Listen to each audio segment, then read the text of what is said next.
Hello class. Welcome back बच्चों। लो प्यारे बच्चों, स्टार्ट करते हैं नया लेक्चर। तो वो नए लेक्चर में बात कर रहे हैं हम डिबेंचर्स की। ऑल्दो कल बात शुरू हो चुकी है बेटा। डिबेंचर का इंट्रोडक्शन हम कल पढ़ के जा चुके हैं, मैं दोबारा रीड नहीं करूंगा। कोई रिवीजन नहीं हो रहा आज के बैच में, सीधा आगे बढ़ेंगे। मैंने डिवेंचर का इंट्रोडक्शन आपको कहा था ये सारा पढ़ना है, और यहाँ पर जब तक ये टर्म नहीं आई कि डिवेंचर को हम क्रेडिटर ऑफ द कंपनी भी बोलते हैं, यहां तक पढ़ना है। ठीक है जी, आप अपनी बुक्स में मार्क करते रहना बेटा। एनसीईआरटी में आगे बढ़ रहे हैं बेटा। मेरिट्स की तरफ चर्चा को लेके जा रहे हैं। ऑल्दो इन्होंने इंट्रोडक्शन में और बहुत बात लिखी है, कोई दिक्कत नहीं, अभी इग्नोर। ठीक है, आगे बढ़ाते हैं बेटा बात। बाबू, मेरिट्स बताई गई हैं डिबेंचर की। बस मैं यहाँ पर एक बात बोल देता हूँ, कल मैंने बोला था एनसीईआरटी से अच्छा तो कोई भूल जाओ इस चैप्टर को लिख सकता है, भूल ही जाओ। क्या आप एनसीईआरटी से बेटर इस चैप्टर को लिख सकते हो बस। लेकिन एनसीईआरटी भी ना एक कमी करता है। वो कमी क्या है बेटा, कई बार मैं कोई पॉइंट मेरिट में पढ़ूंगा, मुझे लगेगा यार ये मेरिट कैसे हो सकती है, और कोई पॉइंट मैं डीमेरिट में पढ़ूंगा, आप सर पकड़ लोगे यार डीमेरिट, ये तो मेरिट वाली बात लग रही है। बस ये दिक्कत है। ठीक है जी, एक बार अपने टीचर से स्कूल में कंफर्म कर लेना कि जैसा एनसीईआरटी में लिखा है वैसा लिख दे, नंबर मिल जाएंगे। क्योंकि कुछ चीजें मेरिट दिखाई नहीं देंगी आपको, फिर भी मेरिट में लिखी होंगी। मैं आज साबित कर दूंगा पहले दिन ही ये बात, और फिर मैं कम से कम 20 जगह साबित करूंगा इस चीज को। स्कूल कंफर्म जरूर कर लेना। ठीक है जी, सामने देखेंगे बेटा। आज मेरिट्स करानी है। कल मैंने एक बात बोली थी, कोई कोई दिन ऐसा आएगा एक एक पॉइंट क्लियर करने में पौना पौना घंटा लगेगा, ऐसी भी बात बोली थी ना कल। चलो देखते हैं आज कितने हो पाते हैं। बाबू, मेरिट का पहला पॉइंट कहता है it is preferred by the investor who want fixed income at a lesser risk. बाबू कहता है डिबेंचर वो लोग, वो इन्वेस्टर प्रेफर करते हैं जिनको एक फिक्स्ड इनकम चाहिए, कम रिस्क के साथ चाहिए। सर सामने ही देख रहे हैं अभी आप। बाबू डिबेंचर, मेरे एग्जांपल में 9% डिबेंचर से कंपनी ने 10 लाख रुपए लिए। बाबू मैं कहता हूं ये पॉइंट, क्योंकि इन्होंने इन्वेस्टर के एंगल से लिखा, आप इन्वेस्टर के एंगल से सोचो। यू आर अ इन्वेस्टर, आपने मेरी कंपनी में 10 लाख रुपए दिए और 9% डिबेंचर मैंने आपको दे दिए। सर आपको रिस्क है कोई? है रिस्क? मैं टेबल बनाते टाइम लिखता था डिबेंचर के सामने हाई रिस्क, पर बेटा वो बात कंपनी के एंगल से लिखी गई थी। मैंने लिखा था अगर मैं आपकी पेमेंट में एक दिन का भी डिफॉल्ट करूंगा तो आप कंपनी बंद कराने का ऑर्डर ला सकते हो। तो आपको ये तो कंफर्म होगा ना, आपकी ब्याज एक दिन भी नहीं रुक सकती, आपको फिक्स्ड इनकम मिलती रहेगी और रेगुलर इंटरवल पर time, regular interval of time पर मिलती रहेगी, और एक दिन भी डिले नहीं होगा। तो बाबू वो इन्वेस्टर जिनको फिक्स्ड इनकम चाहिए और कोई रिस्क नहीं लेना, चुपचाप डिवेंचर खरीद के बैठो, उससे बढ़िया सोर्स नहीं है आपके लिए कोई। क्लियर है बात? पहले पॉइंट में किसी को कोई दिक्कत कोई परेशानी तो नहीं आई? आएगी नहीं, किसी भी पॉइंट में नहीं आएगी बेटा। जान लगानी है, फील होनी चाहिए। बाबू सेकंड पॉइंट कहता है debenture are the fixed charge funds and do not participate in the profits of the company. बाबू बोलता है डिबेंचर फिक्स्ड चार्ज फंड है, बिजनेस के प्रॉफिट में पार्टिसिपेट नहीं करते। एक बात बताओ बेटा, बाबू मेरी कंपनी ने 5 लाख रुपए कमाए, मैंने बहुत दिन पहले एग्जांपल दिया था, डिबेंचर को कितना ब्याज देना है? कितना ब्याज देना है? किसका 9%? मुझे अमाउंट बताओ। देखो हमने, मेरे एग्जांपल में मैंने कितना बोरो किया है? 10 लाख रुपए लोन लिया, डिबेंचर को छोड़ने की लोन है, कितना ब्याज देना है? 9%। मतलब कितना? मतलब कितना? 90,000। अच्छा एक बात बताओ, मैंने 50 लाख कमाए, डिबेंचर को कितना ब्याज देना है? फटाफट बताओ कितना? 90,000। मैंने 5 करोड़ कमाए हैं, कितना देना है? 90,000। भाई डिबेंचर कोई मेरे प्रॉफिट में पार्टिसिपेट करते हैं क्या? वो यही तो कह रहा है, कहता है डिबेंचर फिक्स्ड चार्ज फंड है। फिक्स्ड चार्ज फंड मतलब फिक्स्ड इंटरेस्ट मिलता है इसको, ये कोई आपके प्रॉफिट में पार्टिसिपेट नहीं करते। मैंने प्रॉफिट ज्यादा कमा लिया इसका मतलब ये नहीं डिवेंचर को ज्यादा देना है, उतना ही देना है। और अगर मैं इनडायरेक्टली इस बात को बोलना चाहूं तो मैं ऐसे भी बोल सकता हूं, प्रॉफिट में पार्टिसिपेट तो सिर्फ इक्विटी शेयर होल्डर करते हैं। देखो प्रेफरेंस को भी फिक्स पैसा मिलता है, डिवेंचर को भी फिक्स मिलता है। प्रॉफिट किसका होता है? सारा जो बच जाता है इक्विटी शेयर होल्डर का ही तो होता है। तो प्रॉफिट में पार्टिसिपेट सिर्फ इक्विटी शेयर होल्डर करते हैं, बाकी किसी का प्रॉफिट से कोई मतलब नहीं। बाकी तो आपको फिक्स पैसे मिलने हैं, जितना आपसे लोन लिया उतना ब्याज दे देंगे, जितना आपसे प्रेफरेंस के तौर पे लिया उतना प्रेफरेंस डिविडेंड दे देंगे। समझ में आई बात? पक्का से शुरू के 2 पॉइंट बता दो, कोई दिक्कत है तो। It is preferred by the investor who want fixed income at a lesser risk. वो इन्वेस्टर के लिए अच्छे हैं डिवेंचर जिनको फिक्स्ड इनकम चाहिए, कोई रिस्क नहीं चाहिए। और दूसरा पॉइंट समझ में आ गया? ये फिक्स चार्ज फंड है, कभी भी प्रॉफिट में पार्टिसिपेट नहीं करेंगे। कौन करता है प्रॉफिट में पार्टिसिपेट? Equity share holder. समझ में आ रहा है ना बेटा? आगे बढ़े, चलो जी। आगे बढ़ाते हैं बात को, आगे बढ़ाते हैं बेटा बात को। कहता है the issue of debenture. Akash Babu, third point. अब देखना, ये थर्ड पॉइंट मेरिट लगेगा नहीं आपको, मैं समझा दूंगा ना जब, उसके बाद कंफर्म कराऊंगा क्या ये मेरिट है सच में।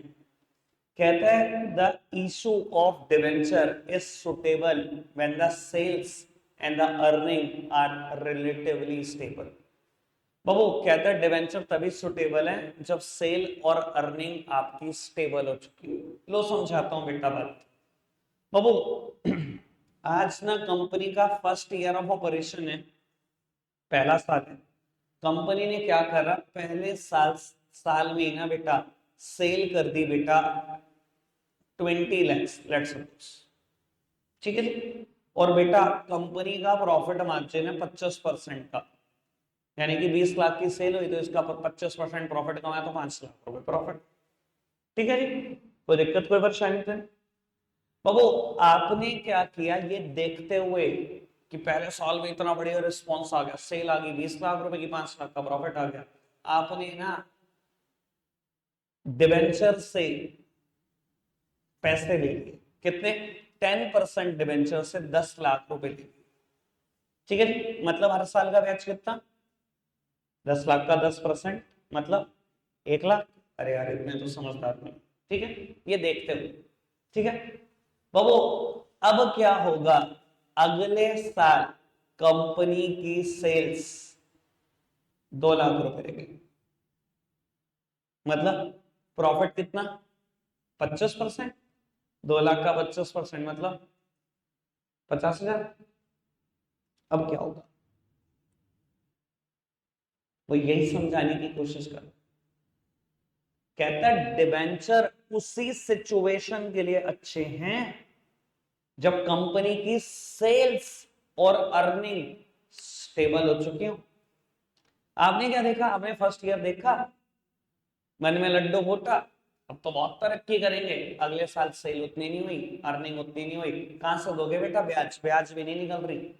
और ये सोचो कुछ टाइम के बाद प्रिंसिपल अमाउंट भी वापस करना होगा 10 लाख रुपए, कहां से दोगे? नहीं निकल रहा ना। तो डिबेंचर किस सिचुएशन के लिए सुटेबल है बेटा? अगर इनका ब्याज नहीं दे पाए ना, 1 लाख रुपया प्रिंसिपल ना दे पाए, कंपनी बंद हो जाएगी। तो डिबेंचर उन्हीं सिचुएशन के लिए अच्छे हैं जब आपको पूरा कॉन्फिडेंस हो that my earning potential will go up with the same ratio. जब मुझे इतना कॉन्फिडेंस हो कि मेरी अर्निंग इसी रेशो में बढ़ती रहेगी। अच्छा एक बात बताओ, ये पॉइंट इसने मेरिट में लिखा, मेरे हिसाब से तो डीमेरिट है। ये मेरिट क्यों लग रही है आपको? ये डिबेंचर उसी सिचुएशन के लिए अच्छा जब सेल और अर्निंग स्टेबल हो चुकी हो, ये तो लिमिटेशन है आपकी। समझ में आ रही है ना बात कि एनसीईआरटी कब कहां पर गलत है? ऐसी गलतियां तो 20-25 निकाल देता हूं मैं एक एक चैप्टर में। वो बात अलग है कि आपको कदर ना हो हमारी, टीचर तो ऐसे ही पढ़ा देंगे बस। और हाँ सर तुम ही तो सबसे ज्यादा स्कूल जाके। अब देखो ये चीज मैं आपको लिमिटेशन में भी दिखा देता हूं। मेरी मानना तो कभी भी मेरिट में पॉइंट मत लिख कर, फिर भी अपने टीचर से बेटर पूछ लेना। 11th क्लास में तो वो कहें 2-2-5 है, आप कहना बिल्कुल, मैंने तो कल ही प्रूव किया था 2-2-5 है। 12th में मैं बताऊंगा कौन सा पॉइंट लिखना है, कहाँ लिखना है। बाबू एक बार फर्स्ट पॉइंट पढ़ना, मेरिट में जो थर्ड पॉइंट लिखा है और जो लिमिटेशन का फर्स्ट पॉइंट लिखा है कोई अंतर नहीं है, सेम बात है। कहते हैं as fixed charge fund debenture put a permanent burden on the earning of company, there is a greater risk when earning of the company fluctuates. कहते हैं क्योंकि डिबेंचर फिक्स चार्ज फंड है, फिक्स चार्ज फंड मतलब हर साल ब्याज जाने ही जाने, तो ये क्या करते हैं, परमानेंट बर्डन डालते हैं कंपनी के अर्निंग के ऊपर। क्या देखो, किसी भी लोन से, किसी भी लोन से पैसे लेने का मतलब समझते हो, आपने पूरी जिंदगी भर के लिए ना दो बर्डन डाल दिए दिमाग के ऊपर। एक तो payment of interest at regular interval of time, एक payment of principal amount upon the maturity. एक तो रेगुलर ब्याज देना पड़ेगा, एक मैच्योरिटी के टाइम पर प्रिंसिपल अमाउंट भी वापस करना पड़ेगा। मानते हो कि नहीं मानते? तो अगर डिवेंचर से पैसे लिया है तो आपने परमानेंट बर्डन डाल दिया कि नहीं डाल दिया अपनी अर्निंग के ऊपर? हर साल प्रॉफिट में से ब्याज, हर साल प्रॉफिट में से ब्याज निकाल के दो। कहता है ग्रेटर रिस्क तब अराइज होगा जब कंपनी की अर्निंग फ्लक्चुएट करेगी। सेम एग्जांपल मैंने दिया, ये प्रॉफिट देखे खुश हो गए, डिवेंचर ले लिया। अब बताओ जब कंपनी की अर्निंग फ्लक्चुएट होगी अब क्या करोगे? अब रिस्क अराइज हो गया कि नहीं हो गया? कहां से दोगे ब्याज, कहां से दोगे प्रिंसिपल? डर लग रहा है ना? लिमिटेशन है ये, मेरिट नहीं। क्लियर है इतनी बात? मैं कभी मेरिट में इस पॉइंट को सुनना नहीं चाहता आपके मुंह से। शुरू के दो हो गए, तीसरा बिल्कुल इग्नोर है मेरे लिए। लिमिटेशन का फर्स्ट पॉइंट हो गया, तीन बातें, कोई दिक्कत कुछ नहीं। बढ़िया आगे, बस आज चौथा पॉइंट ही हो पाएगा, बच्चे भी सारी देर। क्या करें, मजबूरी है, कसम खाई हुई है बिल्कुल डीप पढ़ाने की। अभी आपको लग रहा होगा 10 मिनट, मेरे को 15 लगे एक पॉइंट को। ठीक है जी, पहले पॉइंट पढ़ देते हैं फिर पूरी पोस्टमार्टम करेंगे पॉइंट का।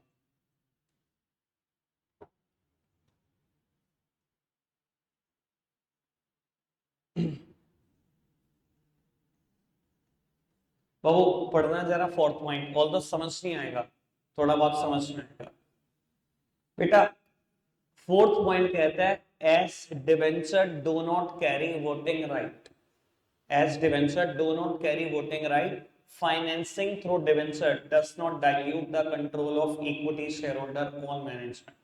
मैं अभी इसका मतलब नहीं समझा रहा, समझाऊंगा जरूर। अच्छा चलो एक बात का आंसर कर दूं, ठीक है जी। और मैं तो चाहता था इस बात का आंसर ऐसा हो कि यहाँ सारे बच्चे बैठे हो वहां से लेकर यहाँ तक, तब जानना चाहता था मैं आंसर, लेकिन अब छुट्टियां नहीं रुकती तो क्या कर सकते हैं। आपका भी समय नहीं मैं बर्बाद करना चाहता।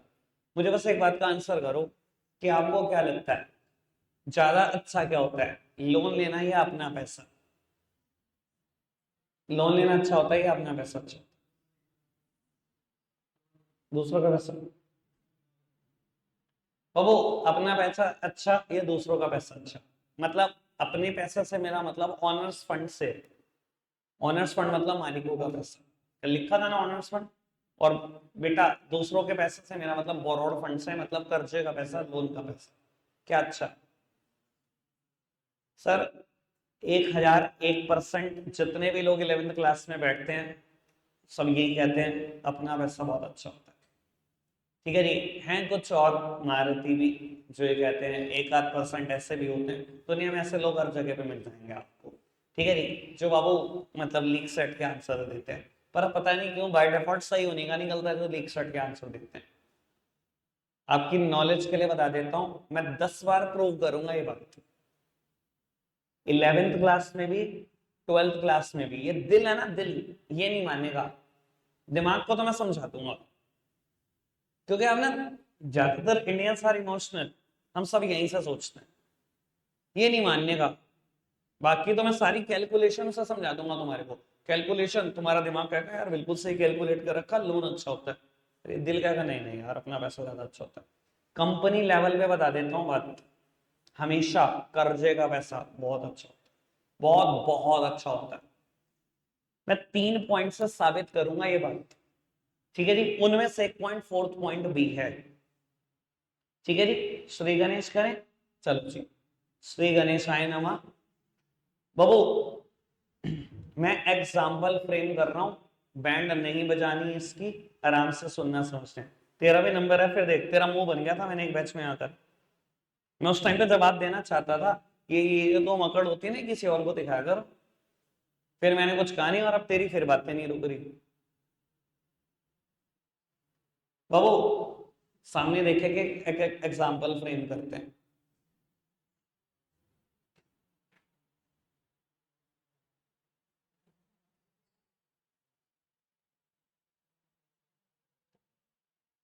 बाबू एक कंपनी है जिसमें ना बेटा टोटल 1 लाख शेयर इशू हुए थे।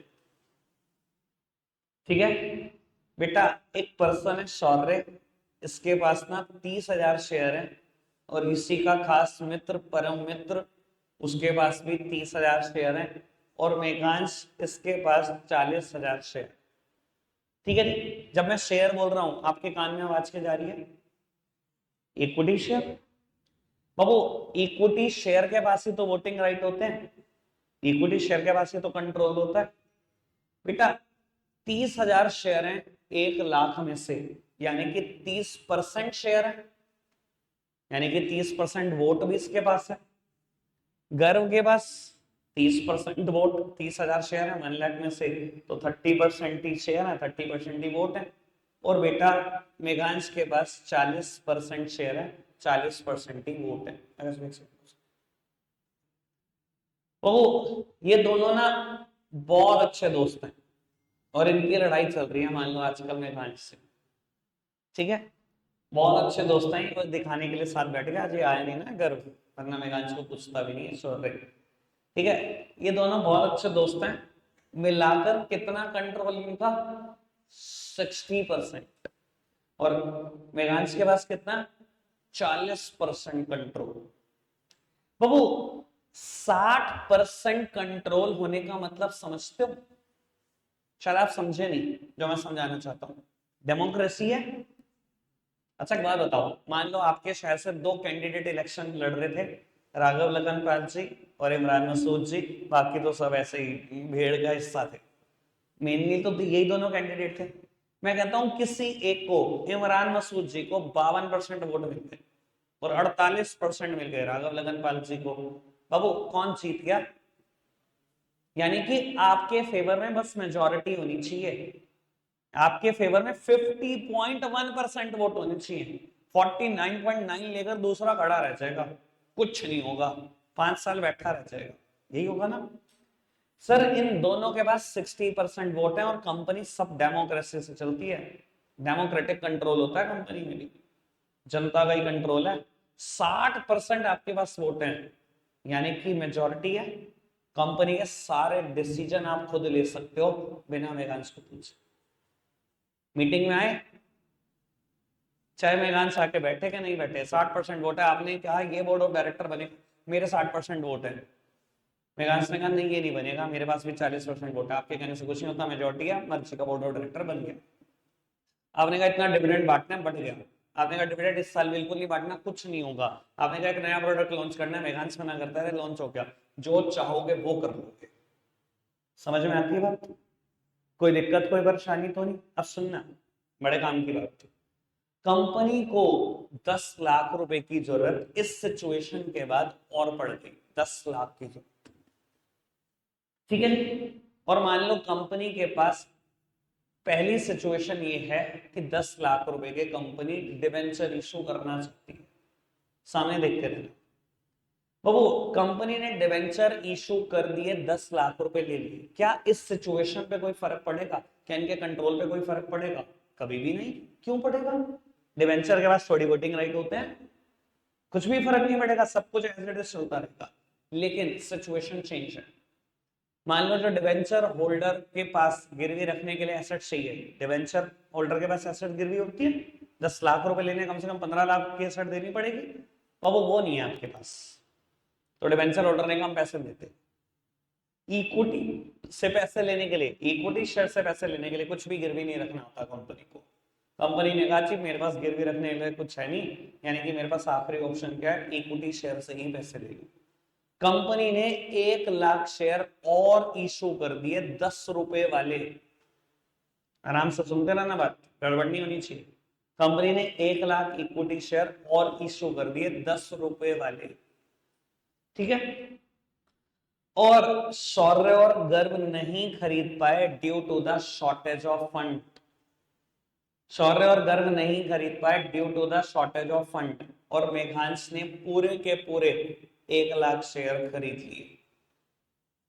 क्या सिचुएशन है बाबू? टोटल 2 लाख शेयर, जिसमें से 1,40,000 शेयर मेघांश के पास, शौर्य के पास अभी भी 30,000 शेयर, गर्व के पास अभी भी 30,000 शेयर, यानी कि 30,000 शेयर आउट ऑफ 2 लाख। कितना control? 30,000 share out of 2 lakh, कितना control? 1,40,000 share out of 2 lakh, कितना कंट्रोल? बाजी पूरी पलट गई। अब कौन रोल करेगा? मेजोरिटी किसके पास है? मेघांश के पास। जो चाहेगा वो कर लेगा, बाकी सब शक्लें देखते हैं। एक्चुअली नहीं। सुनना, ऐसा क्यों हो रहा है बेटा? इक्विटी शेयर की टेल है कंट्रोल। मैं बहुत दिनों से बोल रहा हूँ बात। जहां जहां इक्विटी शेयर कूद के जाएंगे, वहां वोटिंग राइट चले जाएंगे, वहां कंट्रोल चला जाएगा कूद के। और ये इक्विटी शेयर की मेरे हिसाब से लिमिटेशन है, कोई मेरिट नहीं है।